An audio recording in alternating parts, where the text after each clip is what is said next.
Boards এডুকেশনে তোমাদের আরও একবার স্বাগত। বোর্ডস এডুকেশনে এখন চলছে তোমাদের ফেব্রুয়ারি মাসে যে মডেল অ্যাক্টিভিটি দিয়েছে সেই মডেল অ্যাক্টিভিটির কোশ্চেনের সলভিং। তো সেই কোশ্চেন আমরা সলভ করব। তো কোশ্চেনগুলোতে কোন জায়গাটা কি প্রবলেম হচ্ছে আমাকে জানাবে কমেন্টস করে। আর তোমার যদি ভিডিওটা ভালো লেগে থাকে তাহলে একটা লাইক দিয়ে যাবে, যাতে পরবর্তী ভিডিও দিতে আমাকে উৎসাহ যোগায়। আর তোমার ভিডিওর সম্পর্কে যদি কিছু বলার থাকে তো আমাকে কমেন্টস বক্সে লিখতে পারো। এবং বোর্ডস এডুকেশন তোমরা তোমাদের ইচ্ছা অনিচ্ছা সব আমাকে জানাতে পারো, ঠিক আছে? আর তোমরা যদি এরকম মডেল অ্যাক্টিভিটি কোশ্চেন যদি এরকম সলভ চাও তো তোমরা আমার চ্যানেলটাকে সাবস্ক্রাইব করতে পারো, ঠিক আছে? তো চলো আজকে শুরু করি। আজকের বিষয় হচ্ছে ক্লাস 10 অর্থাৎ দশম শ্রেণীর মডেল অ্যাক্টিভিটি পেপার সলভ। তো গণিত বিষয়ক মডেল অ্যাক্টিভিটি কোশ্চেন আমার সামনে চলে এসেছে। তো সেই গণিত বিষয়ক মডেল অ্যাক্টিভিটি কোশ্চেন আমি আজকে সলভ করব তোমাদের কাছে, ঠিক আছে? চলো আমি সলভ করি। তো প্রথম কোশ্চেনে বলেছে যে ঠিক উত্তরটি বেছে নিয়ে দেখো, মানে সঠিক উত্তর নির্বাচন দিয়েছে। তো ফার্স্টে একের কতে বলেছে সরল সুদের ক্ষেত্রে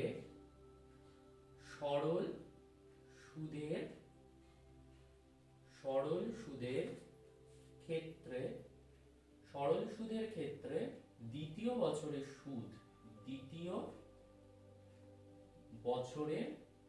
সুদ এটার অপশন কোনটা হবে? তো আমাদের সরল সুদের ক্ষেত্রে প্রথম বছরে যে সুদ থাকে দ্বিতীয় বছরে তাই, তৃতীয় বছরে তাই, আপ টু 10 বছরেও যদি আমাদের সেই সুদটা দিতে হয় তো একই থাকে। সরল সুদের ক্ষেত্রে সুদের কোনো হেরফের হয় না। শুধু চক্রবৃদ্ধি সুদের ক্ষেত্রে ধরো 1000 টাকায় তোমাকে 10 টাকা সুদ যদি দিতে হয়, ঠিক আছে, 10 টাকা সুদ দিতে হলো, তো পরের বছরে আবার এই যে 1000 টাকায় তো 10 টাকা দিতেই হবে, এবং এই যে 10 টাকারও আবার এখানটাতে পার্সেন্টেজটা বসে। মানে 1000 টাকায় যদি 10% সুদ দিতে হয় তাহলে হবে হচ্ছে 100 টাকা। হ্যাঁ, এই 100 টাকা হয়, তারপরে কি হয় 100 টাকা হয়। তো এবার কি হবে দ্বিতীয় বছর, এটা তো ফার্স্ট বছর গেল, আর দ্বিতীয় বছরে তো তোমায় 100 টাকা দিতেই হবে এবং এইটারও 10% দিতে হবে। এই 10% মানে 10 টাকা, বুঝেছো? তো এরকম করে চক্রবৃদ্ধি সুদে হয়, কিন্তু সরল সুদের ক্ষেত্রে প্রথম বছরে তাই আপ টু 10 বছর কি 100 বছরেরও সেম সুদ থাকে। তাহলে আমাদের অপশন ডি হবে, অপশন ডি, যে প্রথম বছরের সুদের সমান। ওকে, এটা আমাদের একের অ্যান্সারটা হবে। এবার দুই নাম্বারেরটা বলেছে কি খয়েরটা বলেছে কোন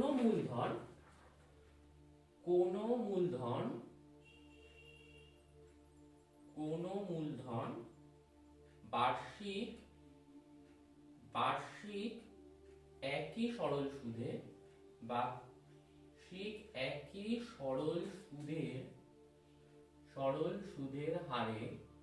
সুদের হারে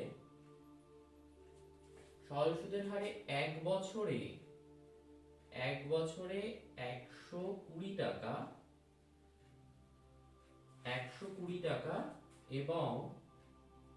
এবং 2 বছরে 140 টাকা হলে, 40 টাকা হলে মূলধনের পরিমাণ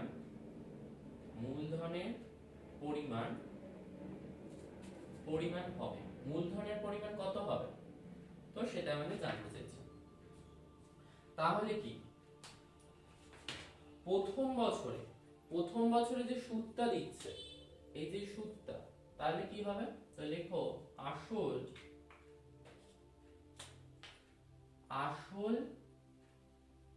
যোগ 2 বছরের সুদ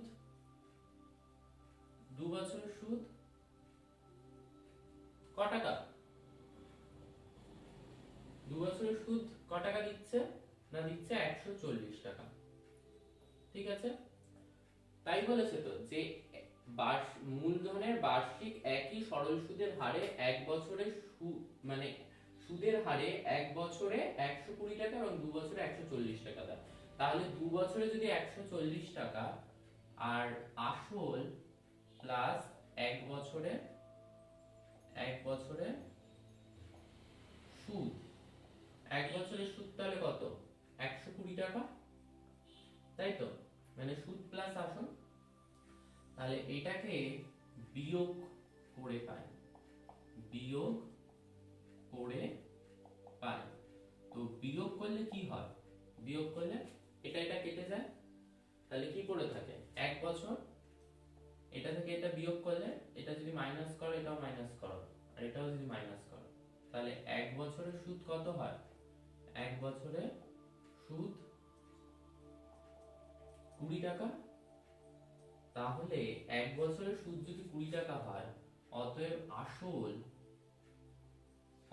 আসল সমান কত? এক বছরের আসলটা কত ছিল? মানে আসল প্লাস সুদ ছিল 120 টাকা, তাহলে 120 মাইনাস 20 ইকুয়াল টু 100 টাকা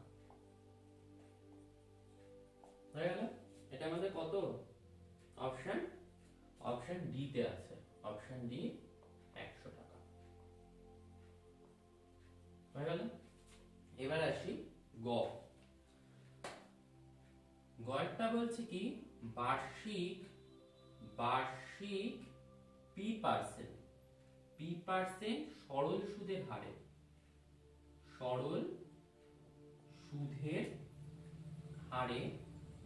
পি টাকার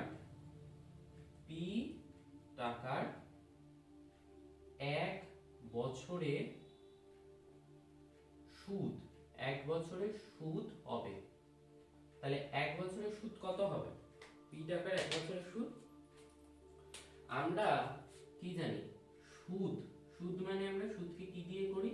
সুদকে আমরা আই দিয়ে আইডেন্টিফাই করি। সুদ এবার কি জানি? I into P R T by 100। তাহলে পি মানে কি? আসলটা কি? পি আছে এখানটা। এবার কি বলেছে? সুদ। আর মানে কি? সুদের হার। আর মানে তো সুদের হার। এখানে সুদের হারটা কি? P percent. আর টাইমটা কি? Into 1 by 100। তাহলে ইকুয়াল টু কি হয়? পি ইনটু পি মানে পি স্কয়ার বাই 100। তাহলে আমাদের অপশনে কোথায় আছে পি স্কয়ার বাই 100? না, অপশন সি তে আছে। তাহলে এটা হবে পি স্কয়ার বাই 100 টাকা হয়ে গেল। তো এটা হচ্ছে একের অঙ্কগুলো আমাদের কমপ্লিট হলো। এবার আসবে হচ্ছে দুইয়ের অঙ্কগুলো।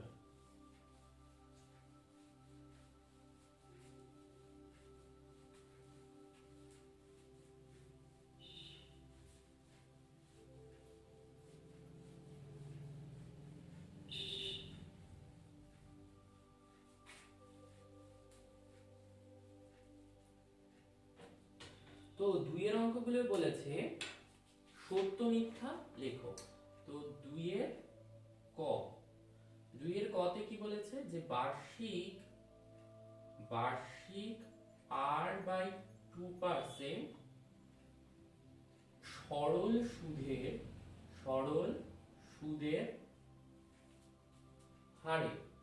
সুদের হারে 2x টাকার টি বছরের সুদ আসল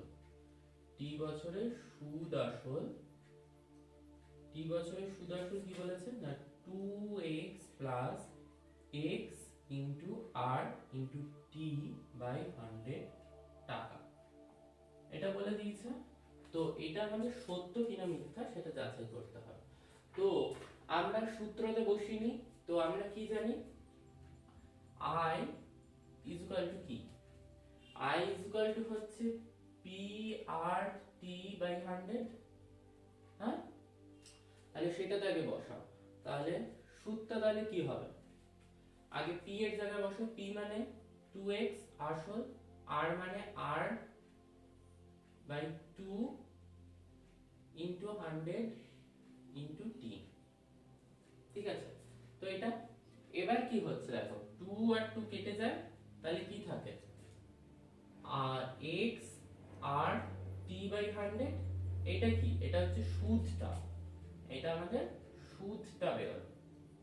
এবার আসল, আসল আমাদের কত ছিল, আসল ছিল তো 2x, হ্যাঁ, তাহলে অতএব সুদাসল, অতএব সুদাসল, তাহলে সুদাসল কত, 2x প্লাস x আর t/100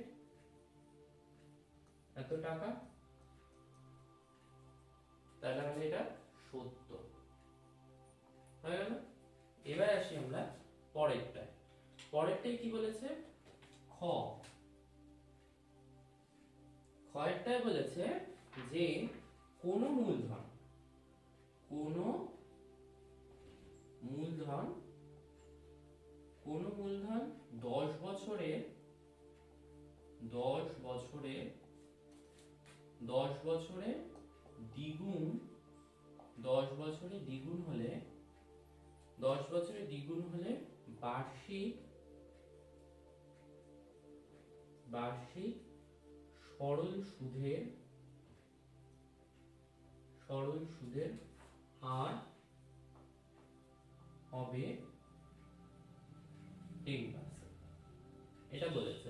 তাহলে 10 বছরে কোনো মূলধন, তাহলে আমরা কি করব, যে মনে করি, মনে করি অঙ্কটাকে সমাধান করো, মনে করি কি, মনে করি যে আসল, আসল বা মূলধন যাই লেখো, তাহলে p সমান কত, 100 টাকা ধরে নিলাম, 100 টাকা। এবার বলছে কি এক বছরে, সরি 10 বছরে, 10 বছরে দ্বিগুণ, 10 বছরে দ্বিগুণ হলে, 10 বছরে দ্বিগুণ হলে কত হবে, 100 টাকা 10 বছরে দ্বিগুণ হলে তাহলে 200 টাকা হয়, তাহলে 200 টাকা হচ্ছে। তাহলে অতএব, অতএব সুদ মানে ইন্টারেস্ট, ইন্টারেস্ট কত পাচ্ছে না 200 মাইনাস 100, তাহলে ইকুয়াল টু 100 টাকা পাচ্ছে সুদ, হ্যাঁ। তাহলে 100 টাকা যদি সুদ পায়, তাহলে কি হচ্ছে 10 বছরে, 10 বছরে সুদ, 10 বছরের সুদ যদি 100 টাকা হয়, 100 টাকা, তাহলে এক বছরের সুদ কত, এক বছরের সুদ 100/10 ইকুয়াল টু 10 দিয়ে 100 কাটলে তাহলে 10 টাকা, তাহলে 10 টাকা মানে কি 10%, তাহলে আমাদের এটা সত্য, ঠিক আছে। তো দেন আমরা আসবো পরের অঙ্কটা। তো পরের অঙ্কটা করার মতো জায়গা, চলো পরের অঙ্কটার জন্য আমাকে অঙ্কটা মুছতে হবে, প্রথম অঙ্কটা মুছে দিচ্ছি।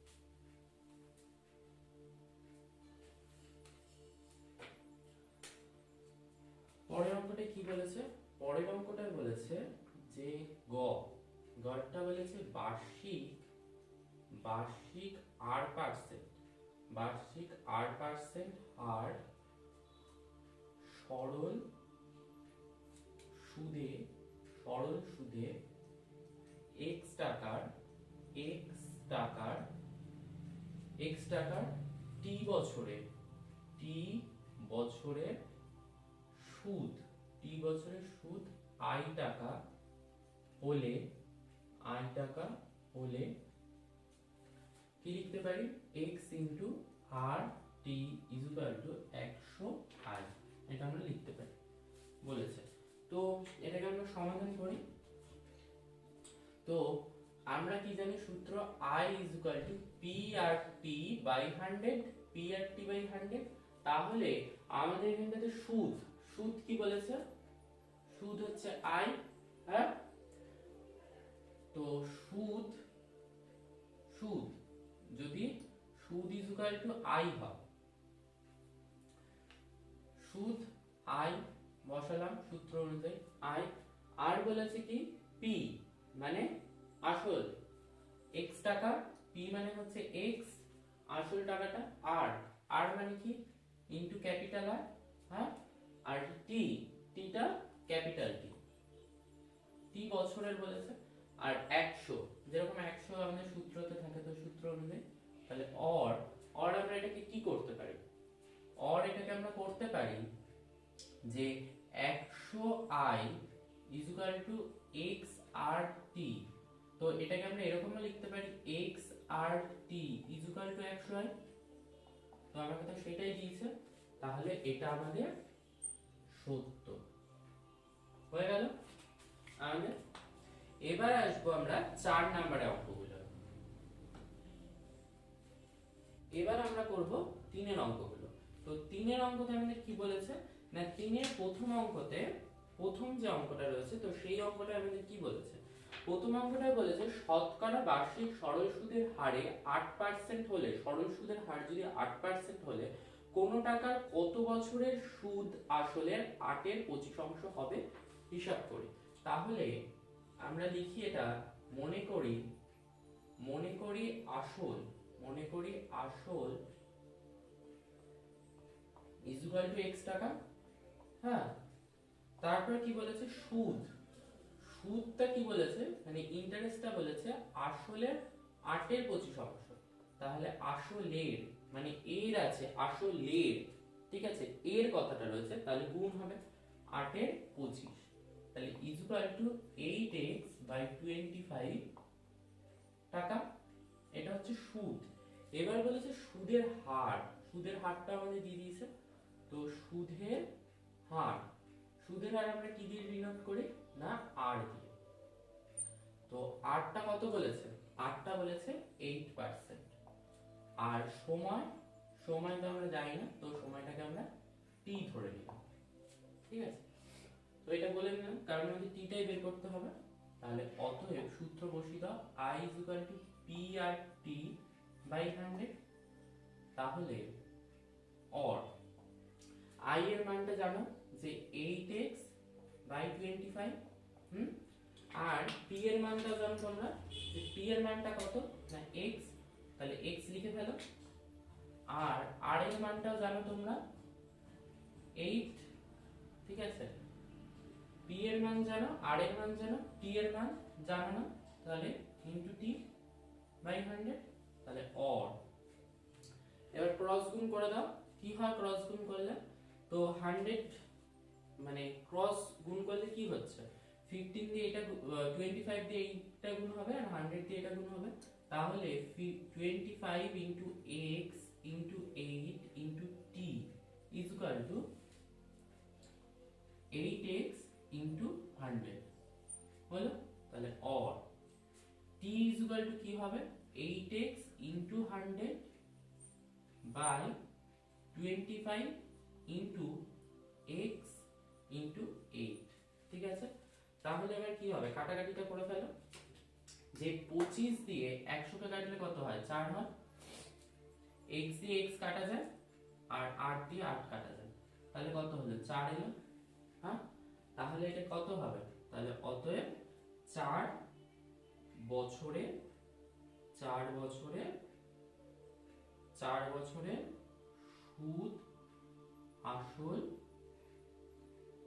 সুদ আসলের 8/25 হবে, ঠিক আছে। এখানটা বছর তোমরা লিখে নিতে হবে, ঠিক আছে, 4 বছর। এর পরের অঙ্কটা কি আছে, পরের অঙ্কটা বলেছে বার্ষিক 3% সরল সুদের হারে কোনো মূলধন 5 বছরের সুদ আসলে 966 টাকা হলে মূলধনের পরিমাণ কত। তো এটা করলাম আমরা 3 এর 1 করেছি, এবার 3 এর 2, তো 3 এর 2টা এই পাশে করে দিই। তো আমরা কি জানি, আসল মানে সুদ আসল, তো সুদ আর আসল, তো সুদ আসলকে আমরা a দিয়ে ডিনোট করে থাকি। তো এটা বলেছে 966 টাকা, তাই তো। আর আমরা আসল মানে কি জেনে থাকি, আসল মানে হচ্ছে p, ঠিক আছে, p টাকা হলো। আর সময় ইজ ইকুয়াল টু কি, সময় আমাদেরকে কি বলেছে, সময় বলেছে যে 5 বছর, তাহলে টি ইকুয়াল টু 5 বছর। আর সরল সুদের হার, সরল সুদের হার এটা হচ্ছে, আর এটা কত বলেছে, এটা বলেছে আমাদের 3%। ঠিক আছে, এটা পেয়ে গেল। আর কি থাকে, আর হচ্ছে সুদ, সুদকে আমরা কি দিয়ে ডিনোট করে থাকি না আই, তো সুদও আমাদের বলে দেয়, তো সুদ ইকুয়াল টু আমরা আই লিখলাম। ঠিক আছে, আমরা একটা সূত্র জানি a equal to t into 1 plus RT by 100 টাকা, এটা আমরা একটা সূত্র জানি। তাহলে অর আমরা এর মান কত এখানে আছে 966, p এর মান আমরা জানি না, তো p 1 প্লাস r এর মান কত আছে এখানে, r এর মান আছে 3, আর t এর মান কত আছে এখানে 5, r বাই 100 এটা রয়েছে। তাহলে এখানে আর টাকা লিখবো না কারণ সমাধান করছি। তাহলে অর কি হয়, এই সূত্রটা কে আমরা করছি, তো এইটা কি হয় 966 আছে, তাহলে 966 ইকুয়াল টু কি হয় p ইনটু 115 বাই 100 হয়, যোগ করলে কেন 100 এর সাথে গুণ হলো তো 100 আর 3 5 15, তাহলে 15 যোগ 100, তাহলে 115 বাই 100 হলো। তাহলে অর আমরা কি করতে পারি, অর আমরা এটাকে করতে পারি কি যে p equal to 966 into 100 by 115। হ্যাঁ, তাহলে এবার যদি তোমরা 5 দিয়ে কাটো, 5 দিয়ে কাটলে কত হয়, 5 দিয়ে এটাকে কাটো, 5 দিয়ে হয় 20, আর 5 দিয়ে এটাকে কাটলে 23, 23 দিয়ে এটাকে কাটো হয় হচ্ছে 42, তাহলে 42 ইনটু 20 মানে হচ্ছে 840। তো তোমাদের আসল টাকাটা কত না 840, অতএব আসল, আমাদের আসলটা জানতে চাইছিল, তো আসল ইকুয়াল টু 840 টাকা হয়ে গেল, আমাদের অ্যানসার বেরিয়ে গেল। তো এবার আসবো আমরা পরের অঙ্ক। ঠিক আছে, এই অঙ্কটা মুছে ফেলি।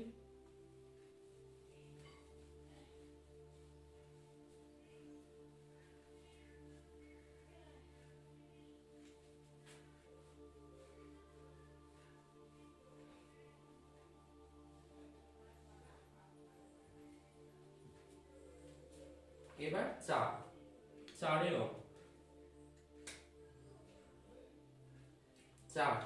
চারের 1 নাম্বার, চারের 1 নাম্বার, 1 নাম্বার মানে চারের ক দিয়েছে তোমাদের, তো ক লিখে নাও। তো তোমাদের মনে হতে পারে স্কুল থেকে এখনো কোশ্চেন নেয়নি, কোথায় পাবো কোশ্চেন, তো তোমাদেরকে আমি কোশ্চেন দেওয়ার ব্যবস্থা আমি করে দেবো, তো কোশ্চেন নিয়ে চিন্তা করতে হবে না। তো চারের কটা বলেছে, একই সময়ে এ ব্যাংকে 4000 টাকা এবং বি পোস্ট অফিসে 4000 টাকা রাখে, 4 বছর পর তারা সুদ সহ যথাক্রমে 4640 টাকা ও 4800 টাকা ফেরত পায়। ব্যাংক ও পোস্ট অফিসের বার্ষিক শতকরা সরল সুদের হার অনুপাতে নির্ণয় করো। তো এটা বলেছে, তাহলে ব্যাংকে একটা সাইডে লেখো ব্যাংক আর একটা সাইডে লেখো পোস্ট অফিস, এই পাশটা লেখো পোস্ট অফিস। ঠিক আছে, তো একটা জায়গায় কি বলেছে যে সুদ, তোমরা আগে আসল কত ছিল, আসল কত টাকা ব্যাংকে রেখেছিলে, আসল p ইকুয়াল টু হচ্ছে 4000 টাকা রেখেছিলে ব্যাংকে, হ্যাঁ 4000 টাকা রেখেছিলাম। এবার আমাদের কি বললো, এবার সময় কত দিয়েছি, সময় মানে হচ্ছে t, তাই তো t কত দিয়েছি না 4, তো 4 বছর, তো 4 বছর দিয়েছি সময়। ঠিক আছে, এবার সুদাসল মানে এতে কত পেয়েছি না, এতে পেয়েছি 4640 টাকা। ঠিক আছে, এটা পেয়েছি। এবার কি আছে সুদ, ইন্টারেস্ট কত যদি আমরা সুদ আসল থেকে যদি আসলটা বাদ দিয়ে দিই তাহলে আমরা ইন্টারেস্টটা পেয়ে যাবো, কত পেয়েছে, তাহলে 4640 মাইনাস 4000, তাহলে ইকুয়াল টু হয় কত, 640 টাকা। এটা হয়ে গেল। এরপরে কি আছে, এরপরে আমাদের সুদের হারটা জানতে চেয়েছে। তো সুদের হার আমরা জানি না, তো সুদের হারটাকে আমরা কি লিখে নেব, সুদের হার আর সুদের হার ইকুয়াল টু r%। ঠিক আছে, তাহলে অতএব অতএব আমরা সূত্রটা কি জানি, i equal to P R T by 100। আমরা এখানে p এর মানও জানি, t এর মানও জানি, i এর মানও জানি, শুধু rটা জানি না, তো আমরা বের করতে পারবো।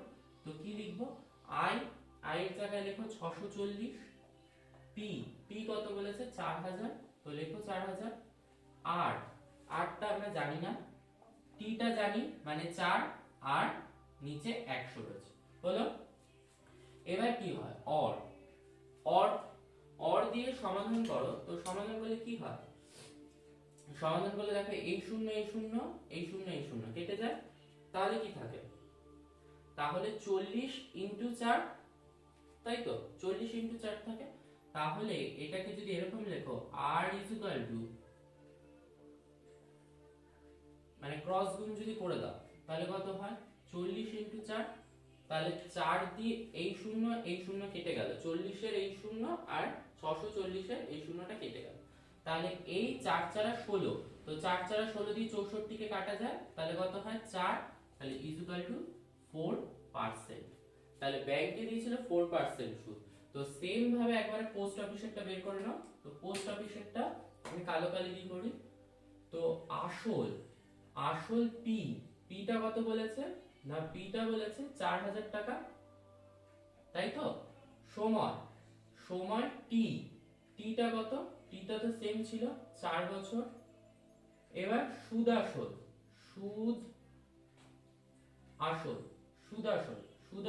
এ ইজ ইকুয়াল টু কত বলেছিল, না বলেছিল 4800, কোথায় গেল 4800, তো 4800 টাকা এটা বলেছিল সুদ আসল।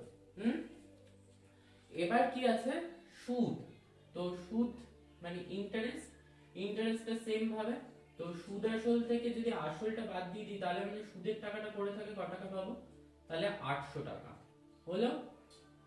এটা হলো সুদ আসলটা হয়ে গেল, মানে সুদটা বের করে নিলাম। সুদের হার আমরা জানি না, তো সেটাই বের করতে বলেছে। তো সুদের হার ইজ ইকুয়াল টু কত, না r%, হয়ে গেল। এবার আমাদেরকে এবার কি করতে হবে, এবার সেই সূত্র অনুযায়ী, অতএব i is equal to P R T by 100, তাহলে পি আর টি বাই 100 যদি হয় তাহলে এখানটাতে আমরা এরকম করে লিখতে পারি, i এর মান কত এখানে, না 800, আর p এর মান কত 4000, হ্যাঁ, ইনটু r এর মান জানি না, তো ইনটু r, t এর মান জানি মানে 4/100, তাহলে অর 100 দুটো শূন্য, 4000 এর দুটো শূন্য কাটা গেল, তাহলে কি থাকে 40 ইনটু r ইনটু 4, তো সেম ভাবে r is equal two 800/40 into 4, তো 40 এর একটা শূন্য আর 800 এর একটা শূন্য কেটে দিলাম, তাহলে কি থাকে 80, 4 4 16, তাহলে 4 4 16 দিয়ে 80 কে কাটলে কত থাকে, 5 16 80, তাহলে 5, তাহলে অতএব 5%। তাহলে সেই ব্যাংক থেকে পাচ্ছে 4% আর পোস্ট অফিস থেকে পাচ্ছে 5% সুদ, ক্লিয়ার। তো দেন আমরা এবার পরের অঙ্কটা দেখব।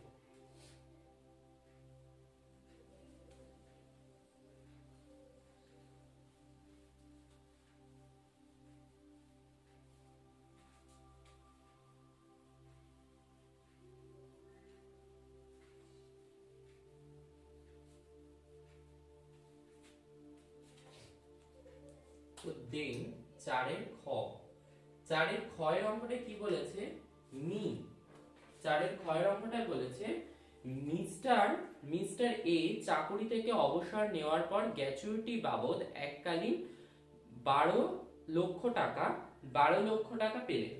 ওই টাকা তিনি এমন ভাবে ভাগ করলেন এলআইসি ও ব্যাংক আমানত করতে চান যেন প্রতি বছর সুদ বাবদ তিনি 90,000 টাকা পান। যদি এলআইসি ও ব্যাংকের বার্ষিক সরল সুদের হার যথাক্রমে 8% ও 7% হয় তবে তিনি কোথায় কত টাকা রেখেছেন। তো এই অঙ্কটা আমাদের বলেছে, তো কোথায় কত টাকা রেখেছে। তাহলে মনে করি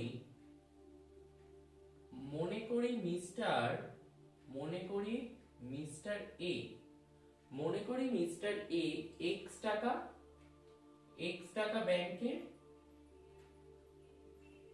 টাকা ব্যাংকে, হ্যাঁ, এবং 12 লক্ষ, হ্যাঁ, তাহলে 12 লক্ষ এই টাকাটা তিনি কোথায় রাখছেন, মানে 12 লক্ষ থেকে মাইনাস এক্স, এই টাকাটা সে টাকা রাখে এল আই সিতে, ঠিক আছে। তাহলে সে মিস্টার এ ব্যাংকে রাখছে x টাকা আর এলআইসি তে রাখছে 12 লক্ষ মাইনাস x টাকা, ঠিক আছে। তাহলে অতএব ব্যাংকের থেকে সে তিনি সুদ পাবেন, তাহলে ব্যাংকে তিনি সুদ পাবেন। তাহলে সুদ পাবেন কত না, সুদ পাবেন পি আর, আর মানে কত, আর আরটা হচ্ছে 8%, তো 8%, ঠিক আছে। ও না, ব্যাংকেরটা হচ্ছে 7% সুদ দিচ্ছে, ব্যাংকে 7% ইনটু 7, হ্যাঁ, ইনটু 7, আর এটা হচ্ছে 7% সুদ দিচ্ছে না, ক বছরের জন্য সুদটা দিচ্ছে, বলছে যে তিনি প্রতি বছর মানে 1 বছর আর বাই 100, তাহলে এত টাকা। এটা কি করছে, এটা সে ব্যাংকের থেকে পাচ্ছে। আর এলআইসি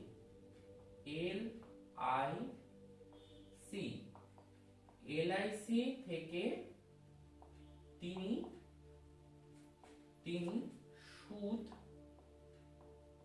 সুদ পাবেন কত টাকা, এলআইসি থেকে তিনি সুদ পাবেন, তো সেম ভাবে টোটাল টাকাটা কত না 12 লক্ষ মাইনাস এক্স টাকা তো তিনি এলআইসি তে রেখেছেন, minus X into 8 into 1 by 100 টাকা। তো তোমাদের মনে হতে পারে যে আমি ব্যাংকের টাকাটা x ধরলাম, তো আমরা এলআইসি টাকাও x ধরতে পারি আর ব্যাংক টাকাও আমরা এটা লিখতে পারি, তো যেটা ইচ্ছে তোমরা করতে পারো। আমি ব্যাংক ধরে করলাম, তো তোমরা এলআইসি ধরেও করতে পারো, ঠিক আছে, সেটা তোমাদের চয়েস। হয়ে গেল। তাহলে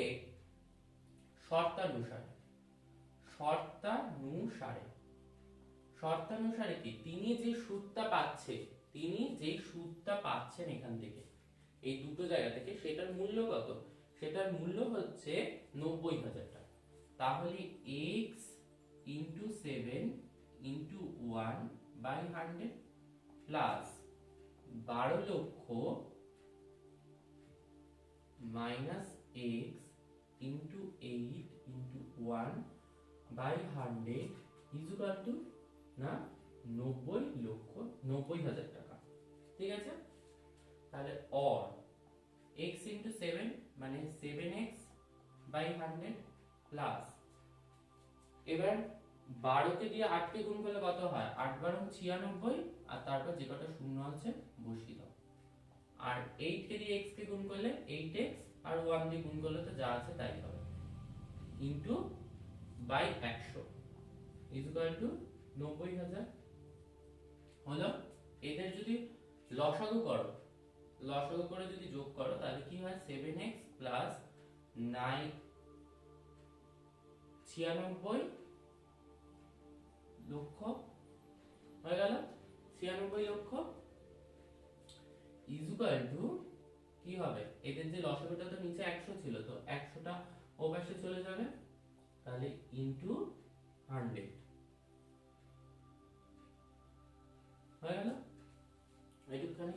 এবার অর, সরি এখানে মাইনাস 8x টা লিখি, তাহলে দেখো এখানটাতে কি আছে 7x মাইনাস 8x, তাহলে কি থাকে মাইনাস এক্স, হ্যাঁ, ইজুকাল টু ওখানে কত আছে 90,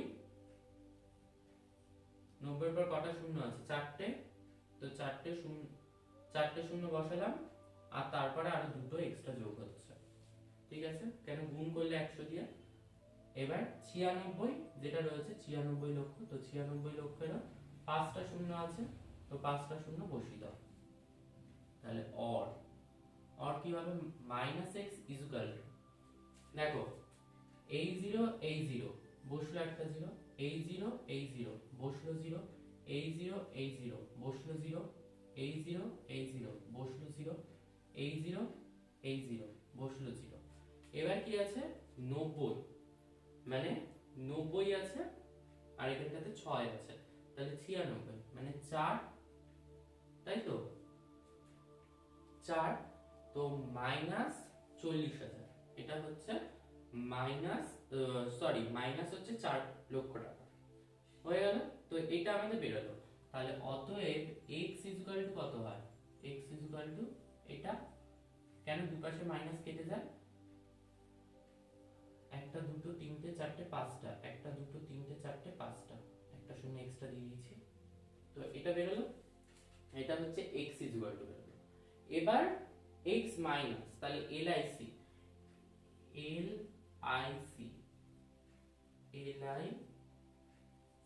তে টাকা আছে, সেই ব্যাংকে রেখেছে এই টাকাটা, আর LIC তে রেখেছে কত না, LIC তে রেখেছে 12, তারপর আছে তিনটে শূন্য আর দুটো শূন্য 5টা, আর এখানটাতে আছে 4-এর পর 5টা শূন্য, দুটো তিনটে চারটে 5টা, তো টাকা। তো বিয়োগ করো, তো শূন্যর বিয়োগগুলো এরকম করে করবে, এই শূন্য থেকে একটা শূন্য বসলো, এই শূন্য থেকে একটা শূন্য, এই শূন্য থেকে একটা শূন্য, এই শূন্য থেকে একটা শূন্য, এই শূন্য থেকে একটা শূন্য, আর 4-এর পর 12 অবধি, মানে 12 অবধি গুনলে কত হয় 8, ঠিক আছে, তাহলে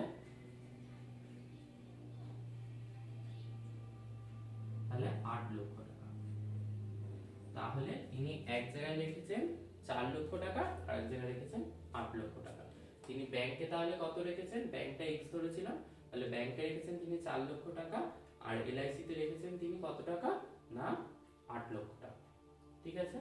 তো আমাদের মডেল অ্যাক্টিভিটি কমপ্লিট ক্লাস 10 এর। তো তোমরা খাতাতে দুই সাইডে মার্জিন টেনে অঙ্কগুলো করে নাও, স্কুল থেকে কোশ্চেন না দিলেও তোমাদের মডেল অ্যাক্টিভিটি এটাই দেবে ফেব্রুয়ারি মাসে, তো এটা